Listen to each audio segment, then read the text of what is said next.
আজকে আমার দুইজন জুনিয়র আমার একজন বন্ধুকে নিয়ে আজকে ইফতার পার্টিতে এসেছিলাম, বাংলাদেশ জাতীয়বাদী ছাত্র দলের ইফতার পার্টিতে। আমি আমার জীবনে কখনো এত বাজে ইফতার পার্টি বা এত বাজে মিসম্যানেজমেন্টের ইফতার পার্টি আমি কোথাও দেখিনি। এই যে আজকে আমরা ইফতার করতেছি, এগুলো কিন্তু ওদের খাবার দেওয়া না, এটা হচ্ছে শামসুন্নাহার হল থেকে, ক্যান্টিন থেকে আমরা কিছু খাবার কিনে নিয়ে এসেছি। ওই খাবারগুলো দিয়ে ইফতার করতেছি। একটা মানে যারা মিসম্যানেজমেন্ট, হ্যাঁ, বা ম্যানেজমেন্ট পারে না, ওরা কেন ইফতার পার্টি করতে আসে? এটা হচ্ছে প্রথম কথা। RICL TMX, যুগের পর যুগ স্থাপনা থাকে মজবুত।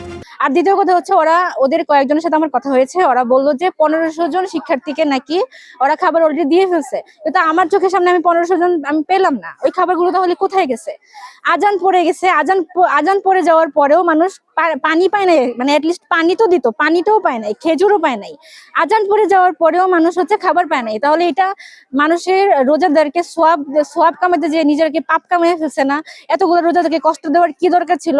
এত সুন্দর করে লাইটিং করছে, লাইটিং করার চেয়ে খাবার একটু বেশি বা খাবারের ম্যানেজমেন্টের যদি বাজেটটা আনতো তাহলে বেশি ভালো ছিল না?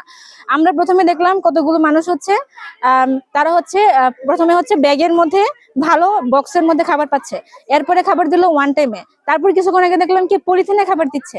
এইটা কি ধরনের ম্যানেজমেন্ট? আমি আমি চাই যে যদি তারা যদি ম্যানেজমেন্ট না পারে, তাহলে আমি ছাত্র দলের কাছে আমি রিকোয়েস্ট করতেছি, নেক্সট টাইম থেকে কোনো ধরনের প্রোগ্রাম আপনারা করবেন না, কারণ আপনারা প্রোগ্রাম করতে পারেন না। আপনারা প্রোগ্রামের বদলে নিজেদের দলের মান সম্মান ডুবাচ্ছেন। আপনারা হচ্ছে শান্ত থাকুন, তাহলে আপনারা একটা একটা নিউট্রাল পরিবেশে থাকতে পারবেন।